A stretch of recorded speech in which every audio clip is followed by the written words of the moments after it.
नमस्कार प्यारे अभ्यर्थियों, कैसे हैं आप? उम्मीद करता हूं आप सारे अभ्यर्थी स्वस्थ होंगे, मस्त होंगे और अपनी पढ़ाई में निरंतरता को बनाए रखे होंगे। जिस प्रकार से आप सारे अभ्यर्थियों को पता है कि आपके लिए जिस प्रकार से मैंने वादा करा था कि आपकी नियमित क्लासेस आपको बिल्कुल दी जाएंगी और समय रहते आपका सिलेबस भी कंप्लीट करवाया जाएगा।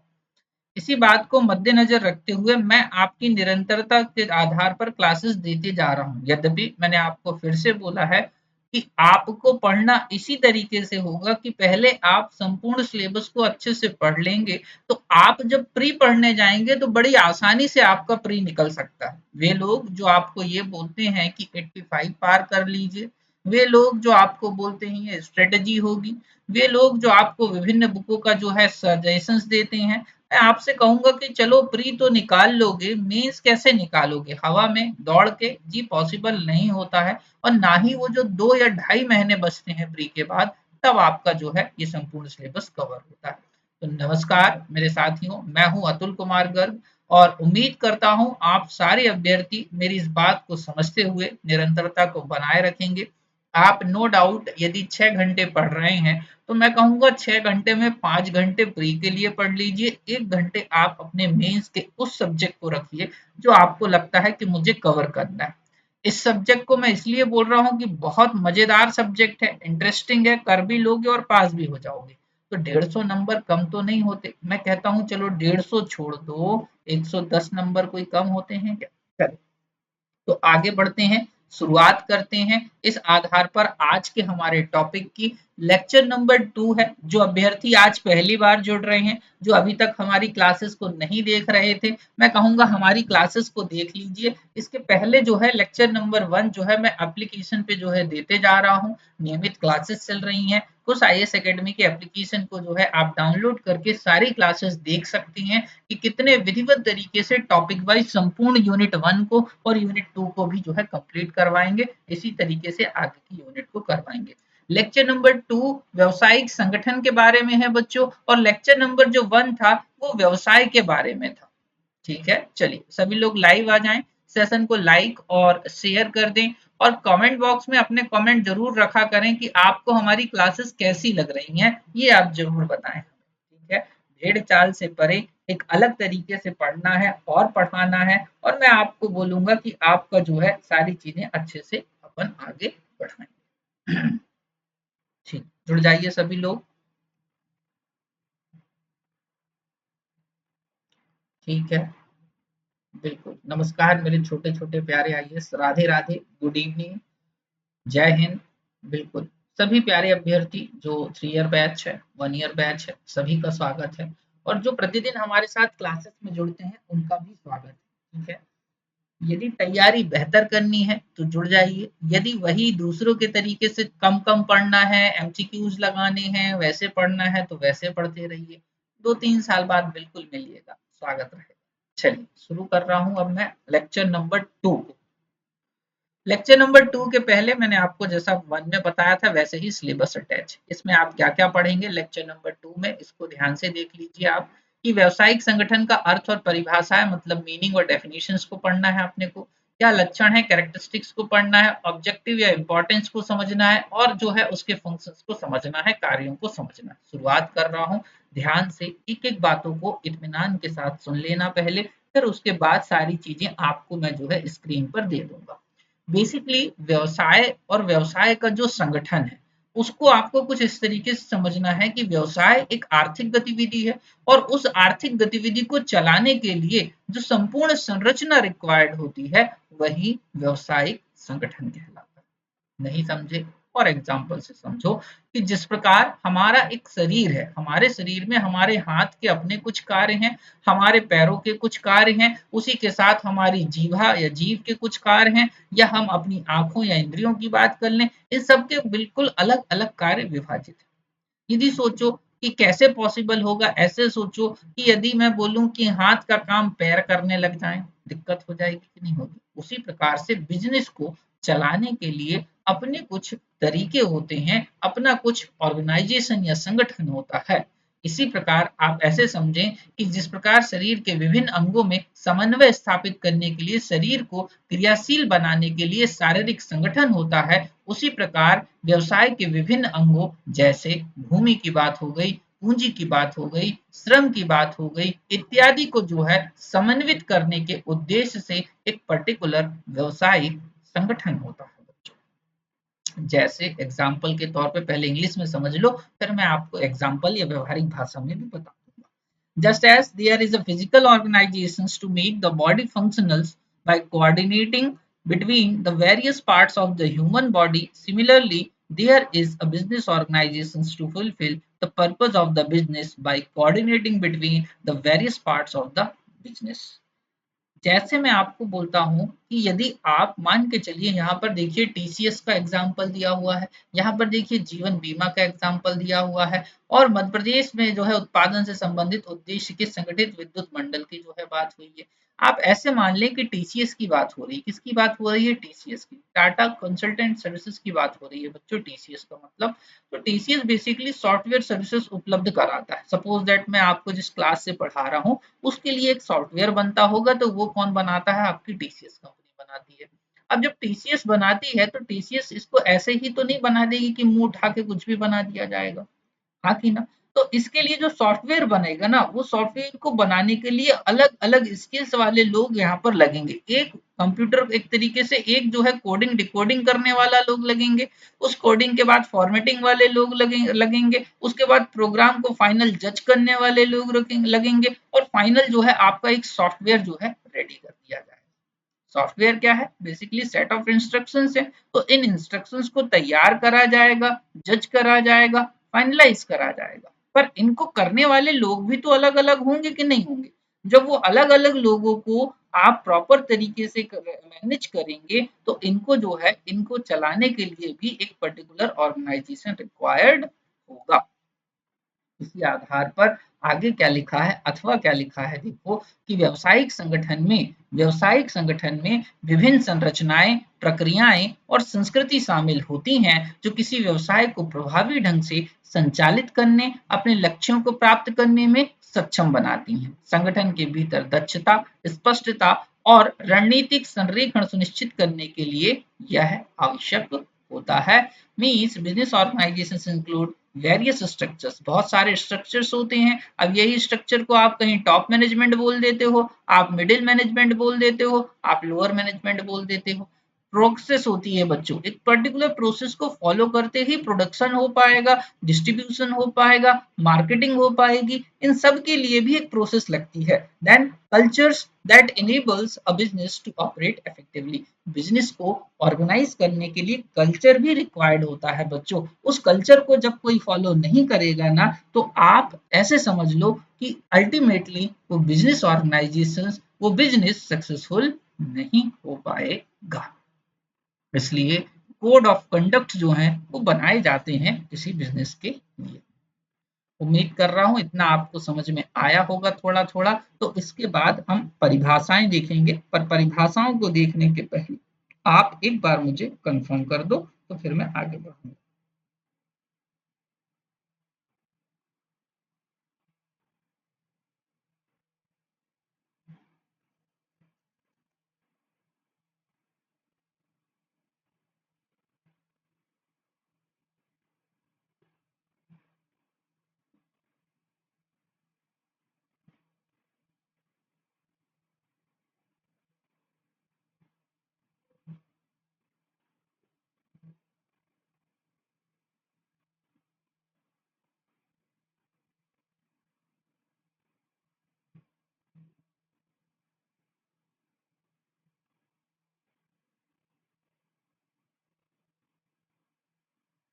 चल आगे बढ़ा जाए, बिल्कुल सभी को कोई डाउट नहीं है तो आगे बढ़ रहा हूं मैं, ठीक है बच्चों।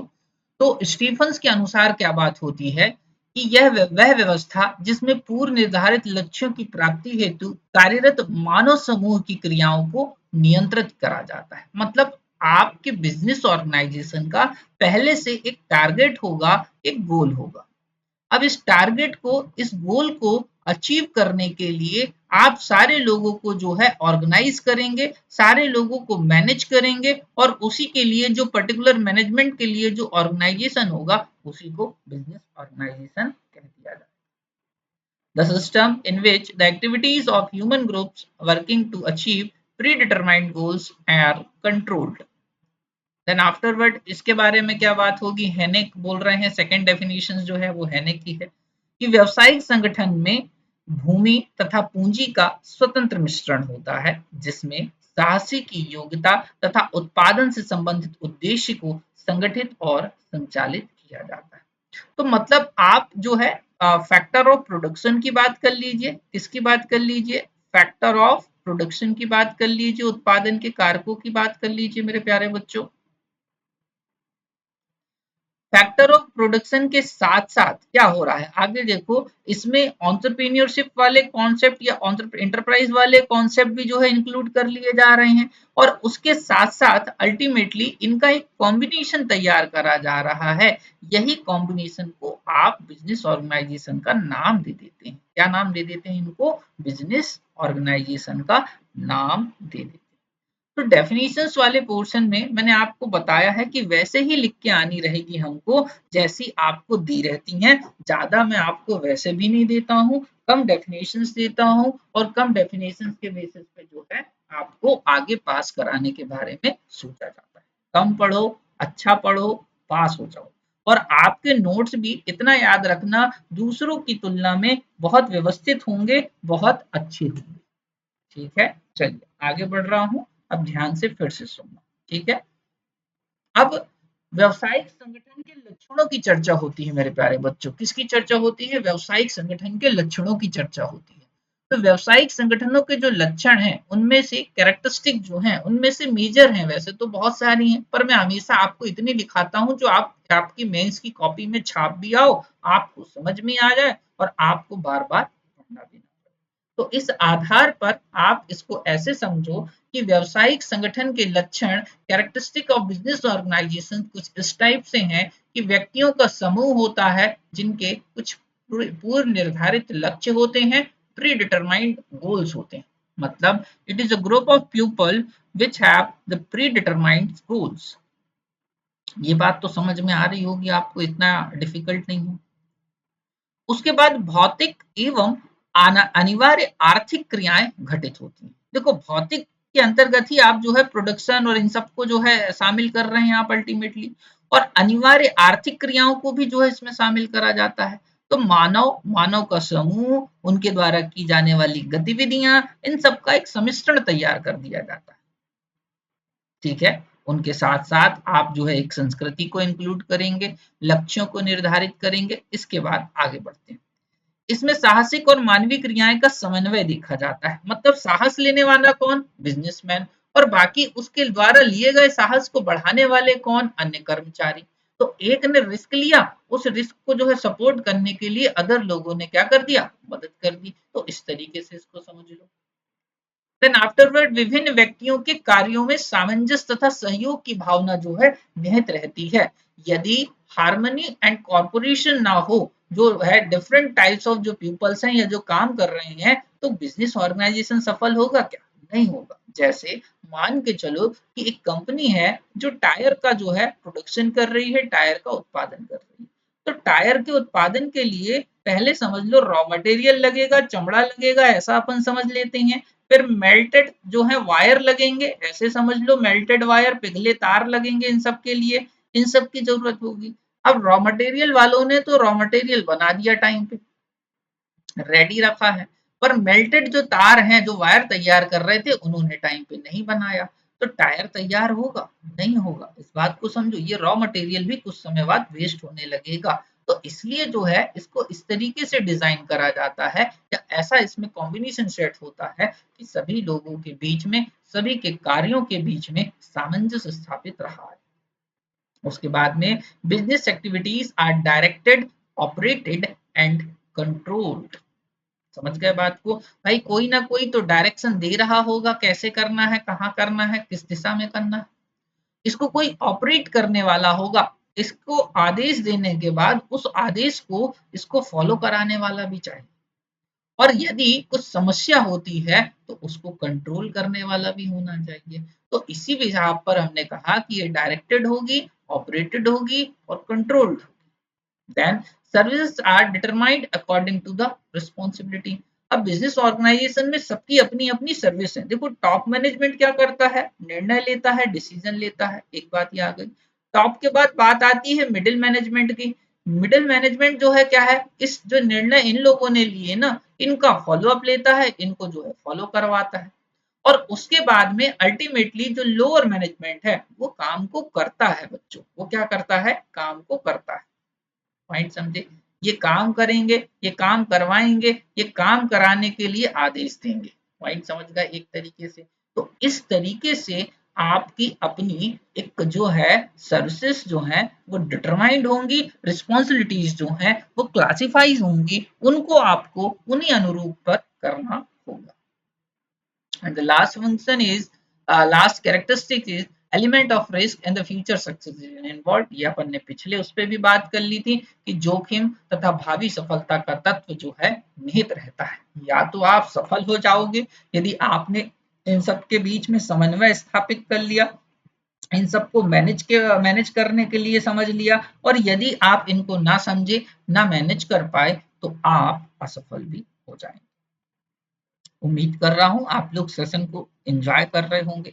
एक बड़ी अच्छी कहावत है, आप लोग जो है बचपन में अपनी किताबों में पढ़ते हो बच्चों, कि करत करत अभ्यास की जड़मति होत सुजान और रसरी आवत जात ते सिल पर परत निशान। पीएससी की जो जर्नी है वो कुछ इसी प्रकार से ही है। आपको प्रतिदिन अभ्यास करना होगा, प्रतिदिन अपने दायित्वों का जो है निर्वहन करना होगा। जब आप प्रतिदिन करेंगे तो एक दिन ऐसा आएगा कि आप दूसरों की तुलना में पहली बार में ही सफल हो जाएंगे। अन्यथा आप वही दूसरों की तरह छोटे छोटे प्रयास करेंगे, एक दिन जी भर के पढ़ेंगे, फिर आने वाले एक हफ्ते नहीं पढ़ेंगे।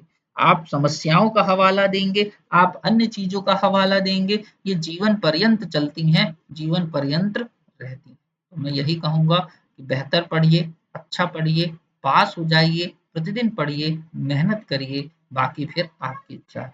प्यारे विद्यार्थियों, कुछ आईएएस एकेडमी के द्वारा आप लोगों के लिए विभिन्न प्रकार की नियमित क्लासेस दी जा रही हैं। जिन अभ्यर्थियों ने अभी तक हमारे एप्लीकेशन को डाउनलोड नहीं करा है, वे अभ्यर्थी हमारे एप्लीकेशन को डाउनलोड कर लें। गूगल प्ले स्टोर पर हमारा एप्लीकेशन KIA दैट इज किया के नाम से आपको देखने को मिलेगा।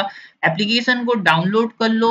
विधिवत कोर्सेस आपको दिए गए हैं, कुछ क्लासेस जो हैं आपको डेमो के तौर पे भी कंसीडर करने को देखने को मिल जाएंगी। यदि आपको लिंक नहीं मिल रही है तो कुछ आईएएस एकेडमी का टेलीग्राम चैनल ज्वाइन करो बच्चों, वहां पर सारी सुविधाएं आपको देखने को मिल जाएंगी, सारी लिंक मिल जाएंगी। और हाल ही में मेरे द्वारा इकोनॉमिक्स का एक प्री का स्पेशल बैच लॉन्च करा गया है।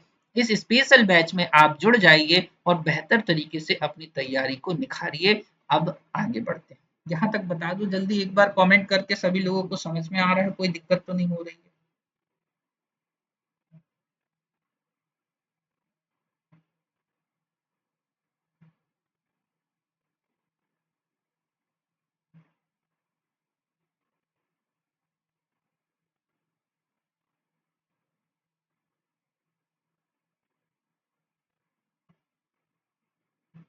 ठीक है, चलिए आगे बढ़ रहा हूँ अब। आपको समझ में आ रहा है, कोई दिक्कत नहीं हो रही? हाँ बिल्कुल बिल्कुल ठीक है। ठीक, हाँ, सारी पीडीएफ है आपके लिए, चिंता ना करें। बिल्कुल इंग्लिश में भी है, सारी चीजें डिटेल में है, और आपको उतना ही देता हूँ जितना आप रिवाइज कर लें, पढ़ लें, पास हो जाए। उसके बाद व्यवसायिक संगठन के उद्देश्य महत्व की चर्चा होगी बच्चों, क्या इसके ऑब्जेक्टिव हैं या इंपॉर्टेंस है। तो देखो व्यवसायिक संगठन के अपने कुछ उद्देश्य, अपने कुछ महत्व निर्धारित करे गए हैं। आप लिखेंगे कैसे इनको मेंस में, मैं आपको कई बार बता चुका हूँ। जिन अभ्यर्थियों को ऐसा लगता है कि सर हम मेंस में आंसर राइटिंग कैसे करेंगे, यूनिट 1 के सारे वीडियो देखो, इतने विधिवत करवा के रखे हैं, आपको मजा आ जाए। नहीं आए तो बता देना, संपर्क कर लेना, इतना कष्ट तो कर लोगे, कॉल तो कर सकते हो कि नहीं कर सकते हो। कॉल के लिए बोले सर नंबर कहाँ मिलेगा, आप हमारे टेलीग्राम पे भी जुड़ो, आप हमारे एप्लीकेशन पे भी जुड़ो, आपको सारी सुविधाएं देखने को मिल जाएंगी, मेरे कॉन्टेक्ट नंबर भी मिल जाएंगे, आप पर्सनल संपर्क करें, मैं आपको सैटरडे के दिन सारी समस्याओं का समाधान दे दूंगा, फ्री मेंटोरशिप जो है आपको उपलब्ध करवा दी जाएगी। तो देन आफ्टरवर्ड हम बात करते हैं बच्चों, मेरे प्यारे बच्चों, हम बात करते हैं ऑब्जेक्टिव्स और इम्पोर्टेंस की। तो number one, to produce maximum output at minimum cost की बात हो रही है, स्क्रीन दिख रहा है आपको। भाई देखो, आप कम लागत पर अधिक उत्पादन करने की ही तो बात करेंगे कि ऐसा कभी हुआ है क्या कि आप जो है लागत लगाई आपने जो है 100 रुपए, और 100 रुपए पर आपने कुछ भी प्रोड्यूस नहीं करा, नो प्रोडक्शन की स्थिति देखने को मिली, ऐसा तो नहीं होगा ना।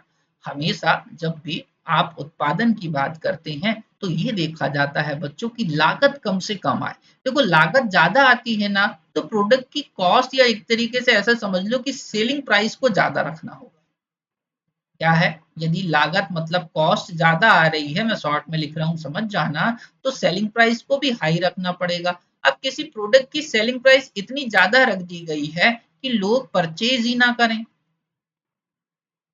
समझे बात को? तो वो भी गलत है। इतनी बात समझ में आ गई हो तो आगे बढ़ते हैं। ठीक है, बिल्कुल। हाँ, उसके बाद में देश के संसाधनों का देश हित में उपयोग करना। देखो रिसोर्सेस ऐसा नहीं है कि बिल्कुल भी नहीं है। मैं आपको एक एग्जांपल दे रहा हूँ, एक समझ लो कि कचरा या हटाले वाले का भी एग्जांपल ले लो, ये कचरा है पर वो उसका कहीं ना कहीं यूज कर ले रहा है। तो मैं तो कहूंगा देश में कई मानव संसाधन उपलब्ध हैं, कई रिसोर्सेस उपलब्ध हैं, तो इनका देश के हित में उपयोग कौन करेंगे? व्यवसायिक संगठन करेंगे, क्योंकि इनका इनका उद्देश्य लाभ कमाना होता है। हर चीज सरकार नहीं कर सकती, हर चीज मैं नहीं कर सकता, हर चीज जो है सब लोग नहीं कर सकते, समझे बात को? तो व्यावसायिक संगठन क्या करते हैं, देखते हैं कि डिमांड किस चीज की है और उसके अकॉर्डिंग जो है वो कार्य करते हैं और अल्टीमेटली संसाधनों को यूज करते हैं, और इन संसाधनों का यदि कुशलतम उपयोग हो जाएगा तो देश का हित भी हो जाएगा। यदि अनुकूल जो है एक तरीके से प्रतिकूल दोहन करेंगे जो है किसी देश के रिसोर्सेस का, तो उनका जो है एक तरीके से कुप्रभाव भी देखने को मिलेंगे। उसके बाद नियोजित या प्लान्ड जो है आपको देखने को मिलेगा इंडस्ट्रियल डेवलपमेंट। भाई उद्योग समूह जो होते हैं, व्यवसायिक संगठन जो होते हैं, ये अपने आप में एक ऐसी अवसंरचनाएं हैं जो किसी देश के प्लांट जो है इंडस्ट्रियल डेवलपमेंट को सपोर्ट करते हैं। आप बड़े-बड़े जो ऑर्गेनाइजेशंस की बात करते हैं ना, तो देखो देश में रिसोर्सेस हैं, इसके लिए क्या करते हैं, पहले सारे रिसर्च एंड डेवलपमेंट वाली प्रोसेस करते हैं, R&D, भाई कहाँ पर हमको क्या मिलेगा क्या नहीं मिलेगा इस पर काम करते हैं। फिर वहां पर प्रोडक्शन शुरू होता है, फिर वहां पर जो है उसकी एक तरीके से सेलिंग शुरू होती है, ऐसे समझ लो, शॉर्ट में मैंने बता दिया आपको, पॉइंट को समझे? तो हो क्या रहा है, बेसिकली इन सब के लिए पर्टिकुलर इंडस्ट्री को स्टैब्लिश भी तो करना होगा। तो इंडस्ट्री ऐसा तो नहीं है कि कहीं भी चलो आज उंगली रख दो भारत के मैप पे और बोलो मैं यहाँ पर जो है अपनी इंडस्ट्री लगाऊंगा। ऐसे ना तो इंडस्ट्री लगा सकोगे, ना कुछ कर सकोगे, हो सकेगा तुम्हारी उंगली भी काट ली जाएगी। बेहतर है ऐसे समझो कि plant industrial development business organisations करते हैं, जहां पर वो रिसर्च करते हैं, प्रोडक्शन पे फोकस करते हैं, कस्टमर्स पे फोकस करते हैं, उस अकॉर्डिंगली एक पर्टिकुलर एरिया पे ऑर्गेनाइज जो इंडस्ट्रीज हैं उनको स्टेब्लिश करा जाता है। Then to satisfy the needs of the customers and build a strong term relationship की बात हो रही है, ग्राहकों की जरूरतों को पूरा करने और दीर्घकालिक संबंध स्थापित करने की बात आती है।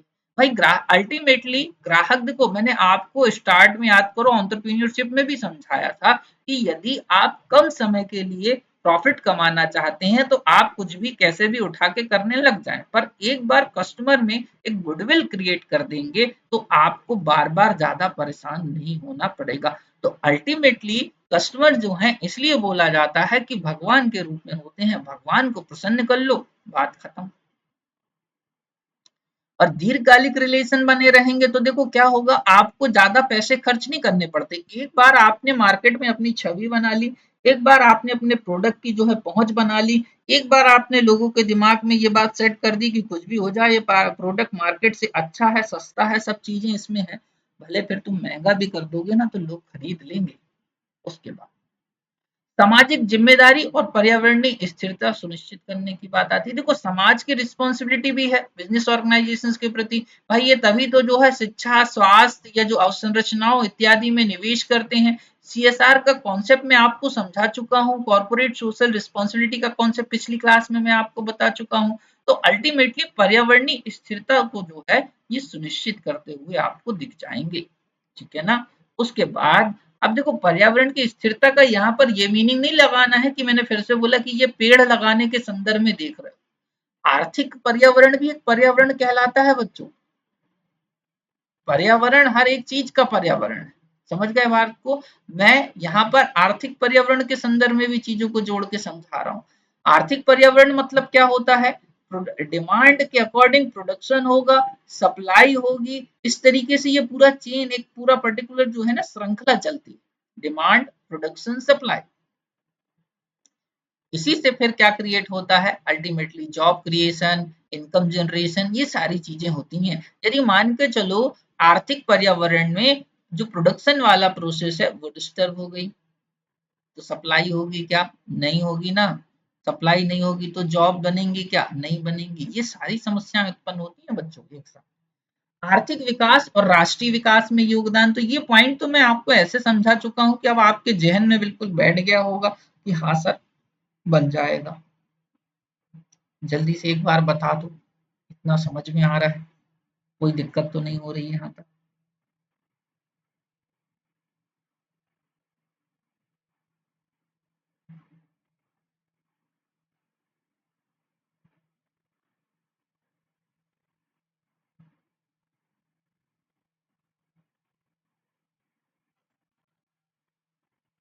ठीक, चलो आगे बढ़े बच्चों। Very good. अब थोड़ा सा और धैर्य और बिल्कुल मजा आएगा देखना।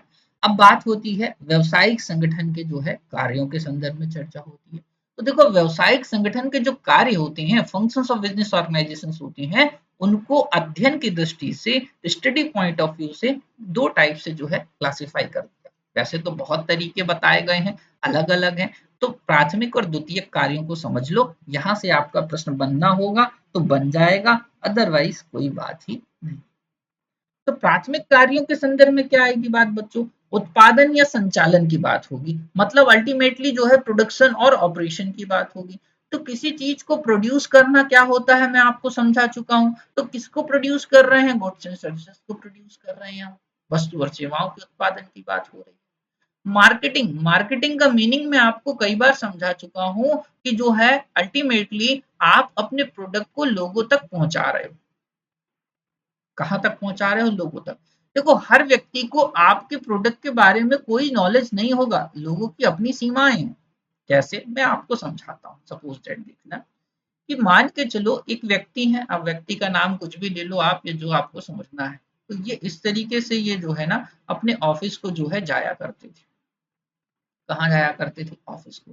अब जो लोग ऑफिस जाया करते हैं उनकी अपनी एक जो है एक समझ लो कि एक दैनिक दिनचर्या होती है, समझ गए बात को। ये ऑफिस जाया करते थे भाई साहब, यहाँ से ये हो गए, इनको थोड़ा सा चित्र बना देता हूँ ताकि तुम लोग समझते भी रहो कैसा बन रहा है मेंढक जैसा। कोई बात नहीं, तुम लोग समझ लेना, बड़ी मुश्किल से मैंने चित्र बनाने सीखे थे और वो भी भूल गया, कोई बात नहीं। ठीक है, ऐसा मान लेते हैं थोड़ी देर के लिए।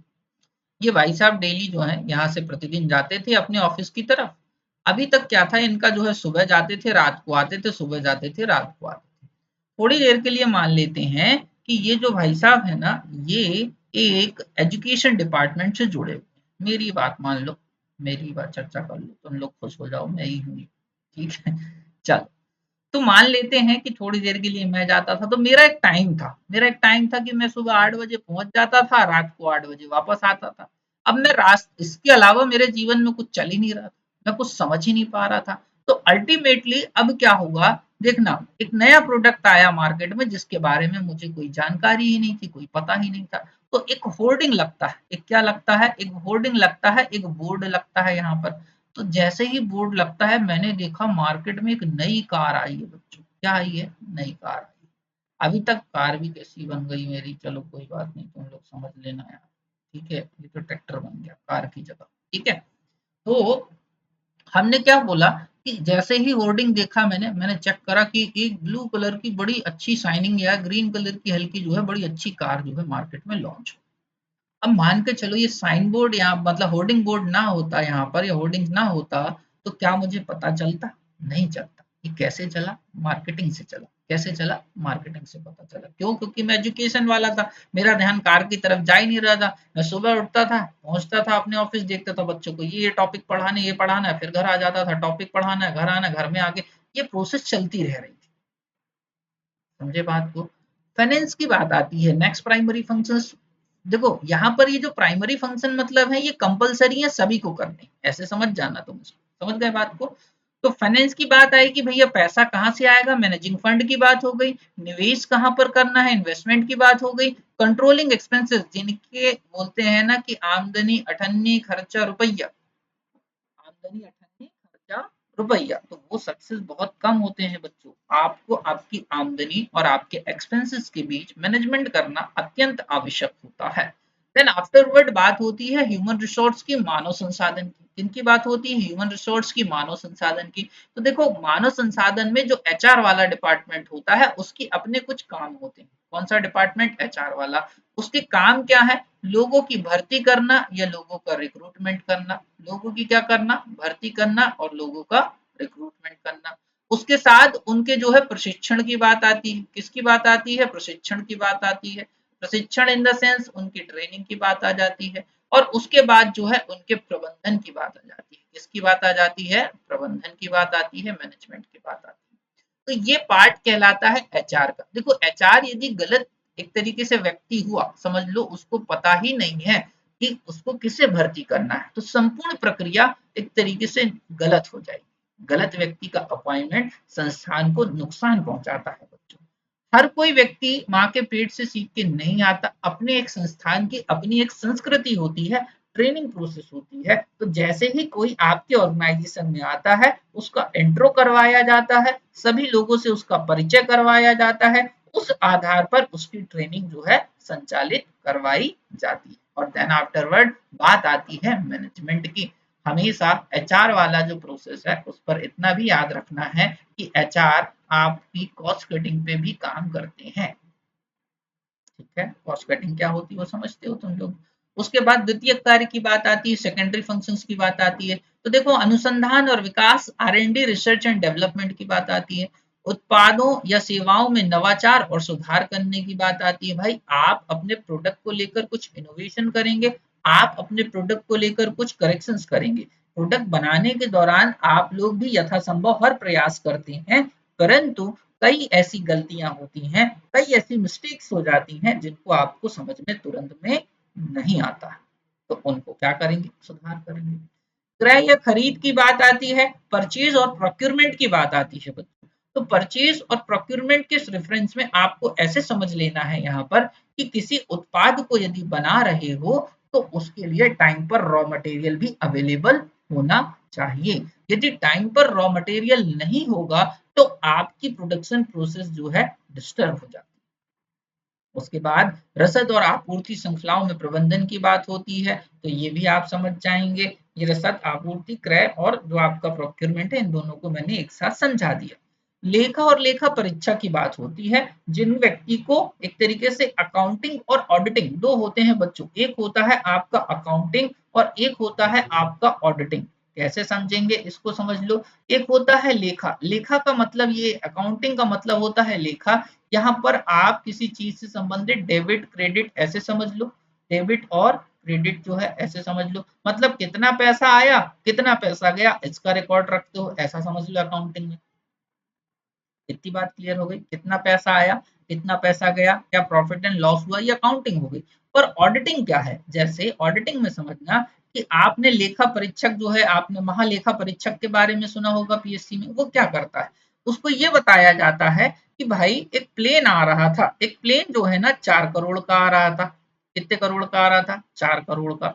तो इस प्लेन को लाने में 4 करोड़ और एक समझ से चल लो 10 लाख रुपए लगे, 4 करोड़ 10 लाख रुपए लगे।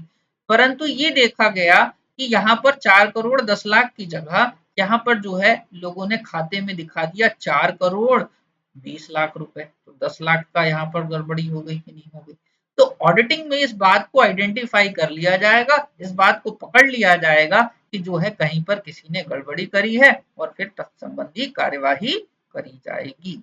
तो मतलब जो गलत तरीके से एक्सपेंसेस करे गए हैं उनको ऑडिटिंग में फाइंड आउट कर लिया जाता है। उसके बाद सूचना और प्रौद्योगिकी की बात आती है, तो प्रौद्योगिकी अवसंरचना और प्रणालियों के प्रबंधन करने की भी बात आ जाती है। आज का जमाना इंफॉर्मेशन एंड टेक्नोलॉजी का है बच्चों, तो यहाँ पर किसी भी व्यवसायिक संगठन के अंतर्गत इन संपूर्ण प्रक्रियाओं को करना होता है, इन संपूर्ण प्रक्रियाओं को समझना होता है। तो इस आधार पर मैं अब आपसे इस बात के लिए सहमत हूं कि आपको संपूर्ण प्रक्रिया समझ में आ गई होगी। इसके पहली वाली यूनिट में हमने व्यवसाय के बारे में पढ़ा और आज हमने व्यवसायिक संगठन के बारे में पढ़ा। तो इस आधार पर आज की इस क्लास का यहीं पर समापन किया जाता है। मैं अतुल कुमार गर्ग मिलूंगा नेक्स्ट वीडियो में, तब तक के लिए जय हिंद, जय भारत और धन्यवाद।